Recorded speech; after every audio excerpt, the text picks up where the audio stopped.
Hi dears, ഇന്നത്തെ reading നോക്കാം.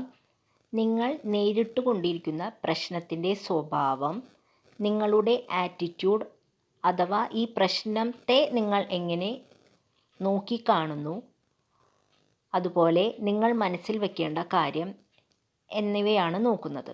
ഇവിടെ ലഭിച്ചിരിക്കുന്ന cards 9 of pentacles, 2 of pentacles, queen of wands.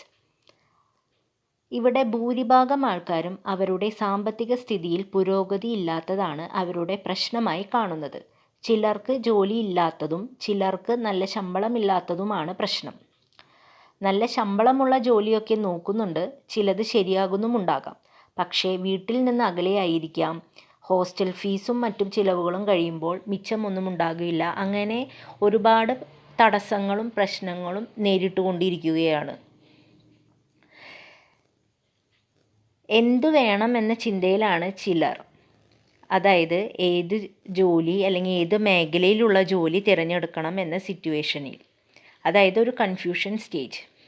നിങ്ങൾ മനസ്സിലാക്കേണ്ടത് നിങ്ങളുടെ ഉള്ളിലെ ക്രിയേറ്റിവിറ്റിയെ ഉണർത്തുക. എന്തു കാര്യവും തൃപ്തിയോടെ ചെയ്യുക. തൃപ്തി ഉണ്ടാകണമെങ്കിൽ ഇഷ്ടത്തോടെ ചെയ്യണം, മടുപ്പ് തോന്നരുത്. നിങ്ങൾക്കുള്ള ഈ ജോലി അല്ലെങ്കിൽ ഈ സാഹചര്യം മറ്റുള്ളവർ ഒരുപാട് ആഗ്രഹിക്കുന്നുണ്ടാകാം. അതായത് ഇതെങ്കിലും ഉണ്ടെങ്കിൽ എന്ന് മറ്റുള്ളവർ ആഗ്രഹിക്കുന്നുണ്ടാകാം. ഇതുപോലുമില്ലാത്ത ഒരുപാട് ആൾക്കാർ നമ്മളുടെ ചുറ്റും തന്നെ ഉണ്ടാകും. അപ്പോൾ അത് നമ്മൾ മനസ്സിലാക്കണം. നിങ്ങളുടെ ഭയത്തെ മറികടന്ന് നിങ്ങളുടെ സ്വന്തം പാതയിലൂടെ സഞ്ചരിക്കുക. നിങ്ങളുടെ ചുമതലകളെ കുറേശ്ശെയായി ഘട്ടങ്ങളായി നേരിടുക.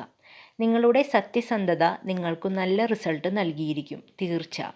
പോസിറ്റീവ് ആയിരിക്കുക, സന്തോഷമായിരിക്കുക. Thank you dears.